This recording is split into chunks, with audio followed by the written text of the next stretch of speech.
السلام علیکم ورحمۃ اللہ وبرکاتہ۔ بسم اللہ الرحمن الرحیم، والصلاة والسلام علی سیدنا و مولانا محمد وعلی آلہ وصحبہ اجمعین، اما بعد۔ میرے عزیزو، بھائیو، دوستو، بہنوں، بچوں، بچیوں، شعبان سے پہلے ہی اللہ کے نبی جب رجب کا مہینہ آتا تھا جو اس سے پہلے گزرا ہے، تو اس میں یہ دعا فرمایا کرتے تھے، اللہم بارک لنا فی رجب و شعبان وبلغنا رمضان۔ یا اللہ ہمارے رجب اور شعبان میں برکت عطا فرما اور ہمیں رمضان مبارک نصیب فرما۔ تو ان دو مہینوں میں گویا آپ رمضان کی تیاری شروع فرما دیتے تھے۔ عربی زبان ایسی ہے جس میں کوئی لفظ بیکار کا نہیں ہے، بے معنی نہیں ہے۔ جس ہم کہتے ہیں چائے وائے، روٹی شوٹی، پانی وانی، کھانا شانا، تو یہ شانا وائے، یہ سارے وہ الفاظ ہیں جن کا کوئی مطلب نہیں ہے۔ عربی میں ایسا نہیں ہے، اس کے ہر لفظ کا بلکہ ہر حرف کا مطلب ہے۔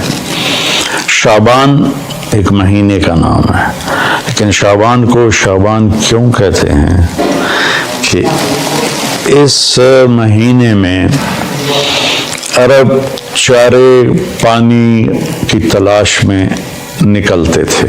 شعب کہتے ہیں متفرق ہو جانا، بکھر جانا، پھیل جانا۔ تو اس میں عرب چونکہ صحرا ہے، یہ عجب ملک اللہ نے بنایا ہے، یہ جزیرۃ العرب، جزیرہ نما، اس کے تین طرف سمندر ہے، ایک طرف خشکی ہے جو اردن کے ساتھ، شام کے ساتھ جا کے ملتی ہے، عراق کے ساتھ، اور تین طرف سمندر ہونے کے باوجود یہاں دریا، ایک دریا نہیں، اتنے بڑے ملک میں پاکستان سے 5 گنا بڑا ہے، اور ایک دریا نہیں، اور اتنی تھوڑی بارش ہوتی ہے۔ جزیرہ نما جو ملک ہوتے ہیں وہاں تو بارشیں مسلسل ہوتی اور دھڑا دھڑ ہوتی ہیں، لیکن اللہ نے یہاں کے پہاڑوں کو اس طرح سے ڈیزائن کیا ہے کہ بارش کی ہوائیں اس سے ٹکرا کے واپس ہو جاتی ہیں۔ اللہ نے اس خطے کو لک و دک صحرا بنایا، آج بھی صحرا ہے بہت، الربع الخالی، یعنی 1/4 حصہ سعودی عرب کا خالی پڑا ہوا ہے، اس کا نام ہی ہے چوتھائی خالی حصہ، وہاں زندگی نشو و نمائی نہیں پا سکتی۔ تو عرب کا جو جغرافیائی ایک تھا سٹرکچر، اس میں وہ کسی ایک جگہ رہ نہیں سکتے تھے، چند ایک شہر تھے جو آباد تھے، باقی وہ ہر وقت وہاں پانی ہے تو پورا قبیلہ وہاں چلا جاتا تھا، پھر پانی ختم ہو گیا، پھر پانی پہ لڑائی جھگڑے، پھر کسی اور جگہ پانی کا سراغ ملا وہاں چلا گیا۔ تو پانیوں اور چارے والی زمین کی تلاش کے لیے شعبان میں یہ نکلتے تھے، اور پھر آ کر اپنے سردار کو خبر دیتے کہ وہاں چارہ ہے، وہاں پانی ہے، پھر پورا قافلہ موو کر کے وہاں چلا جاتا تھا۔ اور یہ موبائل تھے خانہ بدوش، اور ان کی بستیاں، ان کے شہر خیمے ہوتے تھے، اور چونکہ یہ فطرت پر تھے، چونکہ کوئی وہاں ایسی چیز نہیں تھی جو ان کی فطرت کو مسخ کرے، جیسے میں شہری زندگی نے ہماری فطرت کو بالکل ادھورا کر کے رکھ دیا ہے۔ ہم نے آج تک چمکتا چاند نہیں دیکھا، تاروں بھری اندھیری رات نہیں دیکھی، ستاروں کی مسکراہٹ نہیں دیکھی، سورج چاند کی خوبصورت نورانی ہم نے اس کی شعائیں نہیں دیکھیں، کرنیں نہیں دیکھیں، تو وہ لکو تک میدان تھا۔ افلا ينظرون الى الابل کیف خلقت۔ اب اس ماحول میں رہ کر آپ اس آیت کو سمجھے۔ اونٹ ان کی سواری تھی تو اللہ فرماتا ہے اے اونٹ تو دیکھو کیسے بنا ہے، کس نے بنایا ہے۔ وَإِلَى السَّمَاءِ كَيْفَ رُفِعَتْ۔ جب تم صحرا میں سوتے اور اوپر تاروں بھری رات ہوتی ہے یا 14ویں کا چاند ہوتا ہے، یہ کس نے اوپر کھڑا کر دیا۔ وَإِلَى الْجِبَالِ كَيْفَ نُصِبَتْ۔ یہ تمہارے چاروں طرف پہاڑ ہیں کالے سیاہ، یہ کس نے کھڑے کیے، کیسے کھڑے ہو گئے۔ وَإِلَى الْأَرْضِ كَيْفَ سُطِحَتْ۔ اور یہ زمین بچھونا کیسے بن گئی، اس میں تم سفر کرتے ہو، ہم نے تمہارے لیے زمین کو سکیڑ دیا۔ تو وہ یہ کلچر تھا عرب کی بود و باش اور تہذیب کا کہ یہ موبائل رہتے تھے۔ جب ایک جگہ بستی آباد ہوتی تھی تو جو فطرت میں ہوتا ہے نا، اس میں مزاج عشق بہت طاقتور ہوتا ہے۔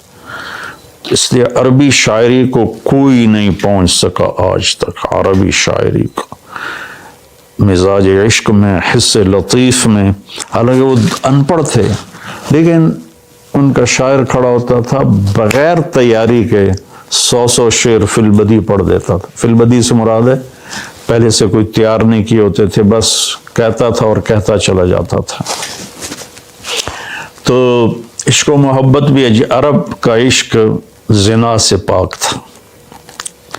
میں نے عرب جاہلیت کی تاریخ پڑھی ہے، میں پڑھ کے حیران ہو جاتا ہوں کہ کیا عجیب لوگ تھے، اور اللہ نے وہاں کسی فاتح قوم کو جانے کا موقع نہیں دیا کہ سب کہتے تھے ریت میں کیا پڑا جو ہم لیں، تو وہ محفوظ رہے، ان کی عربیت، ان کی فطرت محفوظ رہی، نہ ایرانی آ سکے، نہ اس میں رومن آ سکے، یہی اس وقت کی بڑی دو طاقتیں تھیں، نہ قبطی آ سکے جو مصر کی طاقت تھی، تو اپنی فطرت میں تھے۔ تو ان میں عشق و محبت کے جو اشعار ہیں نا، وہ ایسے ٹکڑے ٹکڑے کر کے رکھ دیتے ہیں، ترجمہ نہیں عربی، اگر عربی کی فہم ہو تو آدمی روئے بغیر رہ نہیں سکتا ہے۔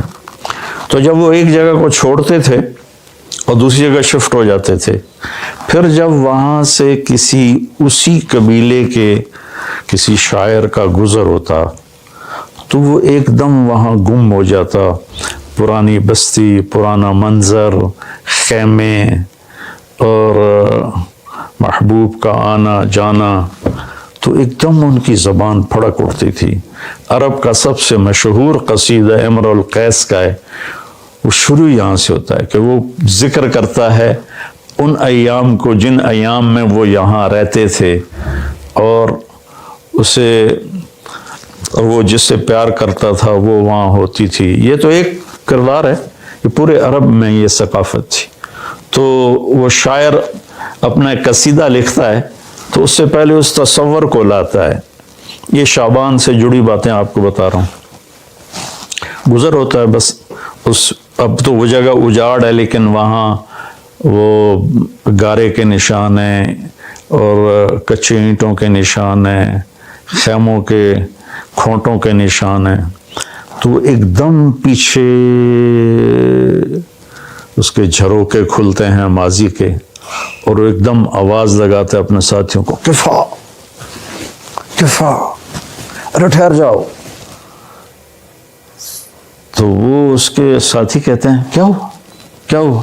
نبکی من ذکر حبیب و منزل بسقط اللواء بین الدخول فحوملی، ٹھہر جاؤ، تھوڑا سا رو لینے دو محبوب کی یاد میں، کفا ٹھہرو، نبکی من ذکر حبیب و منزل، تھوڑی دیر ٹھہرو، محبوب اور محبوب کے جگہ کو دیکھ کے مجھے آنسو بہانے دو۔ جو سقط اللواء، جو دخول اور حمل کے درمیان جگہ ہے، وہاں پر میرے محبوب کی بستی تھی اور ہم یہاں رہتے تھے۔ پھر وہ آگے قصیدہ چلتا، میں ویسے اشعار سنا دیتا ہوں، ترجمہ نہیں۔ کفا ٹھہرو ٹھہرو، کیا ہوا؟ کنب کے رونا ہے، من ذکر حبیب و منزل، عشق پر، معشوق پر، جگہ پر اور پھر یہاں چھوڑ جانے پر بسقط اللواء بین الدخول فحوملی فصوضع فی المقرات لم یعف رسمها لما نسجتها من جنوب وشمالی ترى بعر الارعام في عرصاتها وقيعانها كأنه حب فلفلی كأني غداة البین یوم تحمل لدى ثمرات الحی ناقف حنظلی. میں اس کا ترجمہ کرتا ہوں. وہ کہتا جب وہ قافلہ وہاں سے چل رہا تھا اور سارے جا رہے تھے اور شفٹ ہو رہے تھے اور میرے جانے کی کوئی ابھی سبیل نہیں تھی، تو میں ان کو جاتے دیکھ کر میرا حال وہ تھا جو حنظل، اس کی مثال میں دوں گا. ہماری عورتیں پیاز کاٹتی ہیں نا تو اس سے ایک گیس نکلتی ہے جس سے آنسو نکلتے ہیں بے تحاشا، جیسے کوئی بہت ہی رو رہا ہو. تو حنظل ایک کڑوا پھل ہے جس کو کڑتما کہتے ہیں. یہ اس کو جب توڑتے ہیں تو اس میں سے بھی ایک گیس سے نکلتی ہے تو وہ نکلتا ہے، آنسو نکلتے ہیں. تو اتنی خوبصورت تشبیہ لایا ہے. اس نے یہ نہیں کہا کہ جب وہ جا رہے تھے اور میرا محبوب بھی جا رہی تھی تو میں رونے لگا، نہیں. کأنی غداة البین یوم تحمل، جس صبح جدائی ہوئی اور انہوں نے رخت سفر باندھا اور چلے.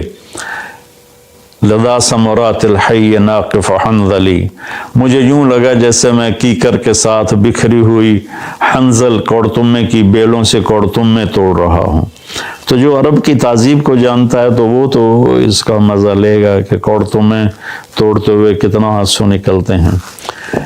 پھر وہ اس کو تھوڑا پھیلاتا ہے کہ میرے رونے پر رحم کھا کر وقوفاً بہا صحبی علی مطیہم، میرے دوستوں نے اپنی سواریوں کو لا کے کھڑا کیا.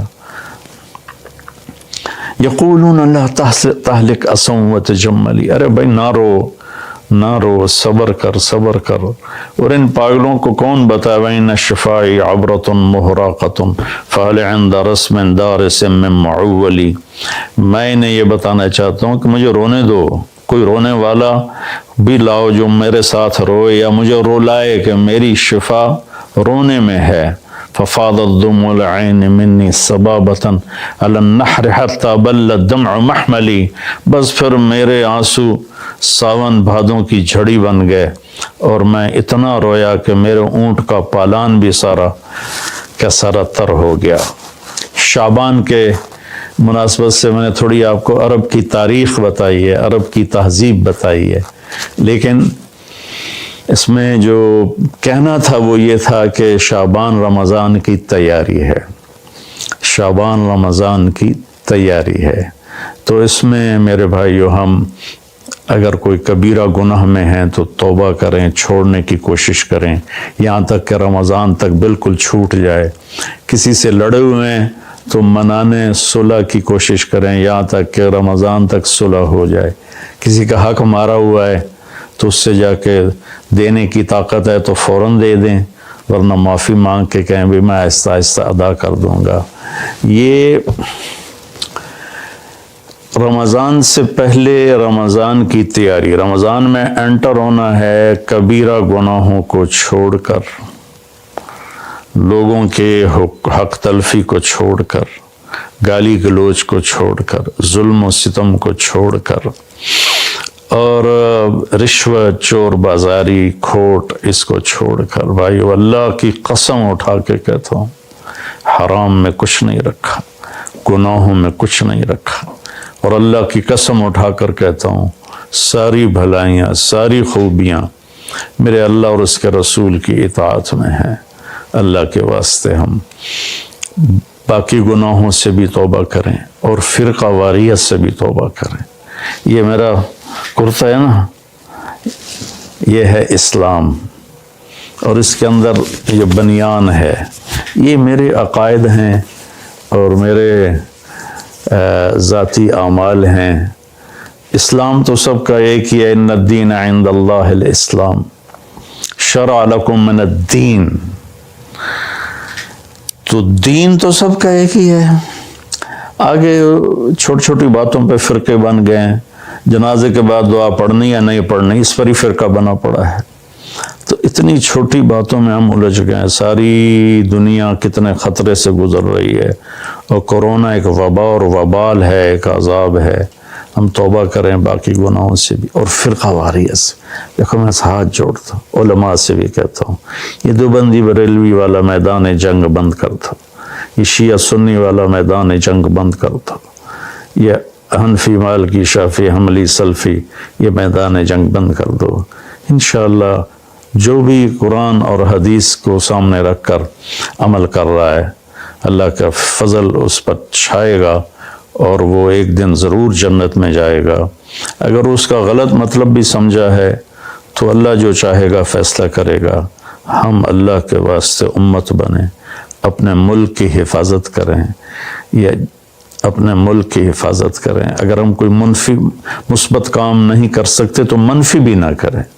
تو بھائیو، ہم اپنے رب کو رمضان خوبصورت کر کے دکھائیں. شعبان اس کی تیاری ہے. السلام علیکم.